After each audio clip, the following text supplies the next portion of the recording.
Good morning বন্ধুরা, welcome back to my channel. সবাই কেমন আছো? আশা করি সবাই ভালো আছো। আর আমরা আমিও মোটামুটি ভালো আছি। তো মেয়েকে নিয়ে মা ঘুরতে গেছে, আর আমি এদিকে বিছনাপাতি গুছিয়েছি। তো চলো কিছু কাজ করি, তোমাদের সাথে শেয়ার করবো। চলো, এইদিকে দেখো ওই শাকগুলো যে দেখেছিলাম কালকে, তো ওইগুলা মা উঠিয়ে নিয়েছে। মা মেয়ে ঘুমিয়ে থাকতে থাকতে মা উঠিয়ে নিল। তো এখন আমি এগুলোকে ধুবো, জলে একটু ভিজিয়ে রাখবো, কারণ অনেকটা বালু আছে হয়তো, তো জলে ভিজিয়ে রাখবো। আর যার কপালে দেখো বেড়ানি যদি লেখা না থাকে তাহলে কেন ভাবে, কিন্তু বেড়ানো যাবে না। এদিকে আমি এসেছিলাম কিছুটা দিন থাকবো, তো কি থাকা হলো না, দেখতে পাবে। এদিকে দেখো আমাদের গাছে কতগুলো করম চাদরে আছে। তো আমি বাড়ি চলে যাব, বললাম না বেড়ানি আমার কপালে নেই। তো সেই জন্য দেখো মা আমার জন্য কিছুটা করম চা পারছে, আর সোনা কিন্তু ধরছে। তো বেশ খুব সুন্দর লাগছে, কিন্তু আমি দেখেছি তবে কাছে যাইনি। তো এখন মা পারছে, সেজন্য একটু কাছে গিয়েছি, গিয়ে দেখি কত সুন্দর লাগছে। আর এগুলো কিন্তু এক সপ্তাহের মধ্যে পেকে যাবে। তো মা বলছে চলে যখন যাবি কিছুটা নিয়ে যা, ডাল খেতে পারবি, আর একটু যদি মাখা খেতে পারিস খাবি। দেখো কতগুলা মা কিন্তু পারছে।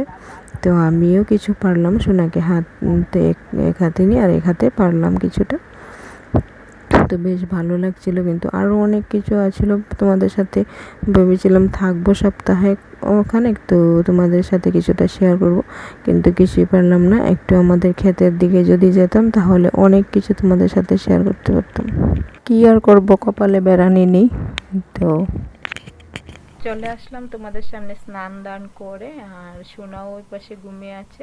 মা গেছে স্নানে, বাবা গেছে খেতে, গরুর জন্য ঘাস কাটতে। আর আমি এদিকে স্নান দান করে ব্যাগ গুছিয়েছি, কারণ বাড়ি যেতে হবে। ওর পাপা ফোন করে বললো শরীর ভালো নেই। তো দেখো পরশু দিন এসেছি, আর কালকে দিন থেকেছি, আজকে বলছে বাড়ি চলে যেতে।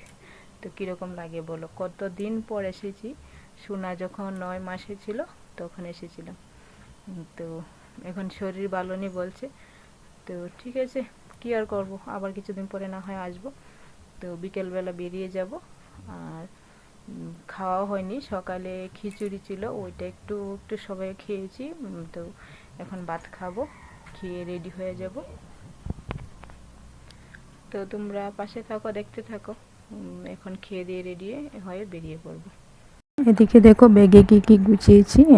ছোট একটা হাঁড়ি, কিন্তু এটা খুব সুন্দর। তো মা বললো এটা নিয়ে যা, দুধ জল দিতে পারবি। তো ওইটা নিয়েছি। আর হাঁড়ির মধ্যে এদিকে কিছুটা আতপ চাল আর খাসা চাল, ওইগুলো আমাদের খেতে করে, তো নিজের বাড়ির।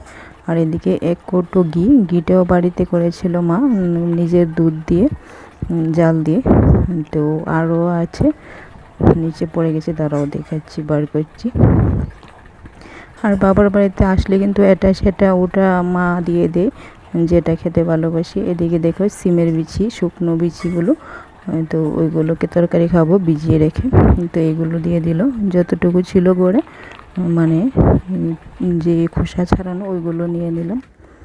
আর গরম চা নিয়েছি। তারপরে এদিকে দেখো আমার ভাই এসেছে, আর এসে দেখো গাছে উঠে গেছে, কারণ এই গাছে অনেকগুলো পান আছে আর আম আছে, আমগুলো পারবে। আর কিছু পান নিয়ে যাবে ওর শ্বশুর বাড়িতে। আর পানগুলো খেতে ভালো, খুব মজা লাগে। তো এদিকে দেখো অনেকগুলো আম পেড়ে নিয়েছে। তো এখন এখান থেকে আমিও 4টা আম নিয়ে, তো আমি দেখো রেডি হয়ে গেছি, আর ও ঘুম থেকে উঠেছে। চুল আঁচড়াইনি, চুলটা আঁচড়াবো। আর ভাইও চলে গেছে।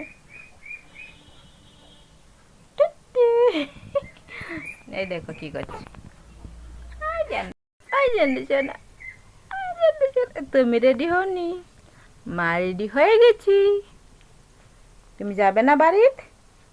মামা কোথায়? মামা মামা চলে গেছে, মামা চলে গেছে। তো আমি এখন চুলটা আঁচড়িয়ে ওকে রেডি করাবো, ওকে একটু খাওয়াবো, খাইয়ে রেডি করে নেবো। আর আমি কিন্তু পান খেয়েছি, আসলে আমাদের গাছের পান, তো একটু খেয়েছি। তো ওকেও খাইয়ে রেডি করে নিলাম। তো জামাটা পরিয়ে নিয়েছি, আর এই জামাটা আজকেও প্রথম পরেছে। তো এই জামাটা ওর বার্থডেতে পেয়েছিল। তো এদিকে দেখো, আর বাড়িতে আর কিছু শেয়ার করলাম না, যাওয়ার সময় মা খুব কান্না করছিল, তো সেটাও আর শেয়ার করলাম না। আর গাড়িতেও এত যন্ত্রণা করে, আমি মোবাইল ধরবো না ওকে ধরবো বুঝতে পারি না, সেই জন্য আসার দিনেও কিছুটা শেয়ার করলাম না। তো আজকে দেখি একটু যদি চেষ্টা করে পারি। গাড়িতে কিন্তু ও ঘুমায় না, রাস্তা কিন্তু প্রায় 2-2.5 ঘন্টার রাস্তা, কিন্তু তাও কিন্তু ঘুমায় না। তো এই দেখো, গাড়ি কিন্তু এখনও ছাড়েনি, আর ওঠার পরে এই ছেলেটা ওকে কোলে নিয়েছে, আর ওর কাছে গিয়েও দুষ্টামি করছে। তারপর দেখো, একটু রাস্তাটা শেয়ার করলাম। আমাদের এদিকে এই জায়গাটার নাম হলো বড়মুড়া, কিন্তু আমাদের ত্রিপুরায় বড়মুড়া মানে পাহাড় এইখানটায় অনেকটা। তো কিছু গাছগুলো তোমাদের সাথে শেয়ার করলাম।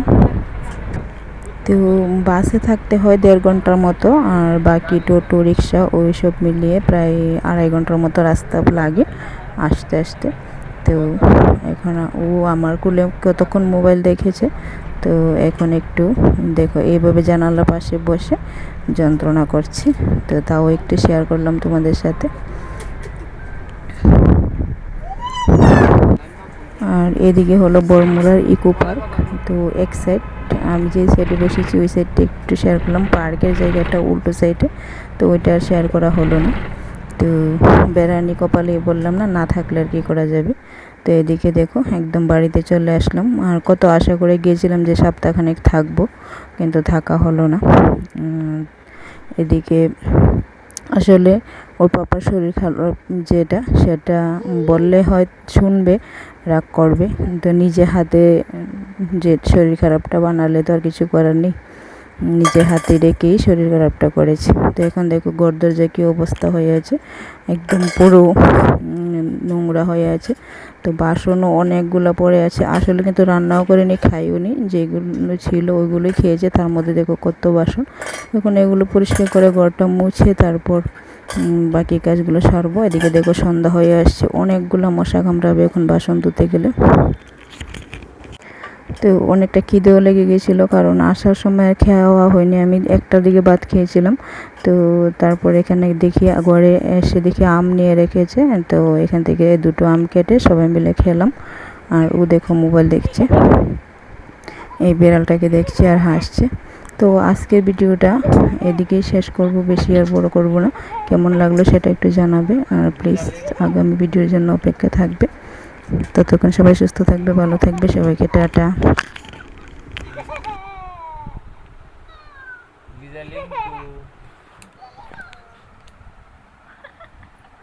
Liza Link to